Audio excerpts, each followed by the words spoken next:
पूरी दुनिया में योग सबसे प्राचीन विद्या है भारत की, और योग दुनिया को भारत ने दिया।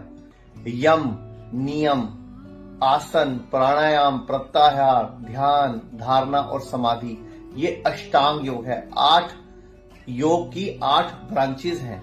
इसी से भारत पूरे विश्व के अंदर विश्व गुरु बन सकता है। पूरी दुनिया को योग ही राह दिखा सकता है।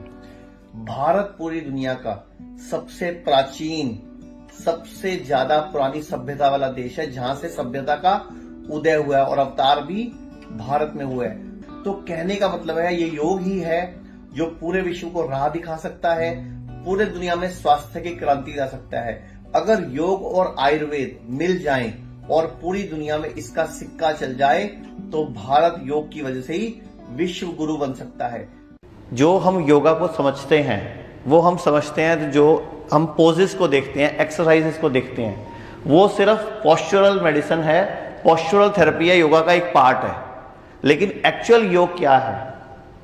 एक्चुअल योग है हमें जोड़ने का नाम। योग की अगर हम मीनिंग बात करते हैं तो मतलब है यूनियन, यानी कि मिलाप, यानी कि मेल, संयोग, जोड़। किससे?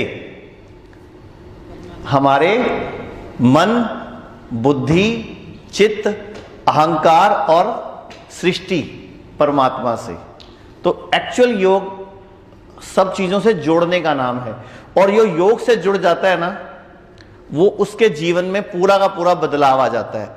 खाली योगा की एक्सरसाइज अगर हम करते हैं या हम सिर्फ कुछ आसन करते हैं तो वो एक तरह का, जैसे आप जिम जा रहे हो या आजकल जो एक्सरसाइज करते हो बस उतना ही है। लेकिन अगर एक्चुअल योग है तो वो पूरा का पूरा वर्णित है अष्टांग योग में। यम, नियम, प्राणायाम, ध्यान, आसन, समाधि, प्रत्याहार। तो ये सब जो हमारे योग की जो 8 अंग जिसको बताया गया, अष्टांग योग में बताया गया। तो मैं आपको कोशिश करूंगा सिर्फ वो सब बताने की जो आप रोज कर सकते हो। तो जो आप घर पे करते हो, योगा, प्राणायाम करते हो, या जो हम पोजेस देखते हैं वो सब आसनों के अंदर आते हैं। तो जब हम बिल्कुल शांत बैठते हैं, नॉर्मल चौकड़ी लगा के बैठते हैं, तो इसको हम सुखासन बोलते हैं। ठीक है। और सुखासन में हम जब ये, इसके साथ मुद्राओं का भी बहुत बड़ा रोल है। लेकिन अब जब हम ध्यान लगाते हैं तो ये ध्यान मुद्रा इसको बोला गया। ये जो उंगली है और अंगूठा आप टच करते हो, ये इतना वंडरफुल प्रभाव करती है कि हमें मालूम नहीं है। जैसे आपने सुना होगा अपना हाथ जगन्नाथ, सुना है ना? तो अपने हाथ को ही हम चाहें तो इस हाथ से ही ना हम पूरी बॉडी को बैलेंस कर सकते हैं। जैसे ऐसे करो हाथ को, आप लोग शुरुआत करते हैं, ये वाली उंगली जिसको रिंग फिंगर बोलते हैं, इसको ऐसे पकड़ के प्रेस करना है। ये पृथ्वी तत्व है, तो पृथ्वी, इसको मतलब धरती, फिर अब छोटी उंगली जल, अंगूठा अग्नि, वायु, दबाना भी है इसको साथ साथ, और ये बड़ी उंगली आकाश। ये 5 तत्व हैं जो हमारी बॉडी में अगर बैलेंस हो जाएं तो हम बीमार नहीं पड़ सकते।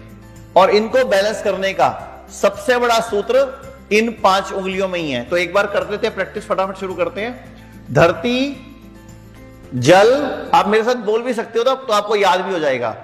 धरती, जल, अग्नि, वायु, आकाश। ये मैंने आपको 5 तत्वों के नाम बता दिए। अब इनके मंत्र हैं। इसका जो धरती का मंत्र है, ये है लम। तो हम मंत्रों के साथ करते हैं इसको। तो मेरे साथ बोलेंगे लम।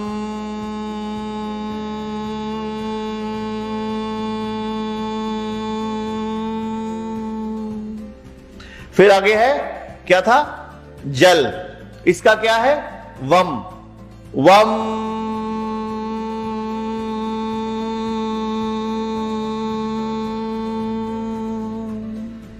फिर अंगूठा है अग्नि, इसको बोलते हैं रम। रम।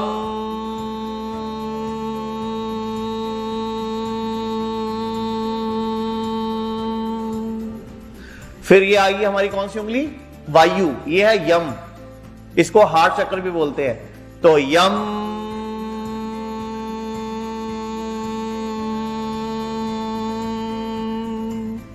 फिर बड़ी उंगली जिसको हम आकाश तत्व बोलते हैं, इसका मंत्र है हम, है और ऊपर बिंदी, हम।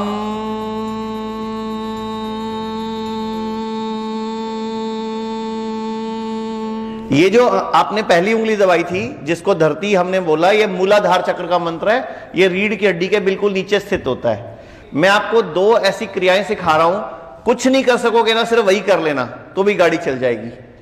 तो पहले मैं आपको कुछ एक्सरसाइज बताता हूं, 5 एक्सरसाइज का सेट बता देता हूं, जो आप रोज नियम से करोगे तो छोटी मोटी जितनी भी प्रॉब्लम्स है लाइफ की, और खाली आपकी प्रॉब्लम हेल्थ वाइज ठीक नहीं होगी, हेल्थ वाइज भी, मेंटली भी, स्पिरिचुअली भी, और किसी को नींद नहीं आती होगी, डिप्रेशन होगा, एंजाइटी होगी, थकान रहती होगी, उन सब में भी बेनिफिट मिलेगा। तो सबसे पहले हम करेंगे, कमर सीधी करेंगे, चौकड़ी मार के कमर बिल्कुल सीधी रहेगी। हमने पेट के नाभि के निचले हिस्से को अंदर खींचना है, ठीक है? यस। स्ट्रेच, खींचो अंदर और खींचो, इतना खींचो, इतना खींचो दुखने लग जाए, और खींचो, और खींच के ही रखना है उसको, छोड़ना नहीं है, और खींचे हुए पेट को ही और खींचना है, और खींचो, रिलैक्स। आप आयुर्वेद में सुनते हो ना कि 80 to 90% बीमारियां पेट से होती हैं। पेट से बोल दिया, पेट में क्या चीज से होती हैं?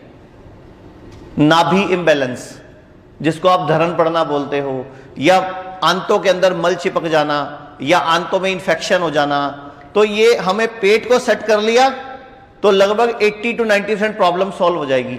अब पेट सेट करने का मतलब, लोग सोचते हैं सिर्फ पेट साफ होना। पेट साफ होना उसका एक आयाम है।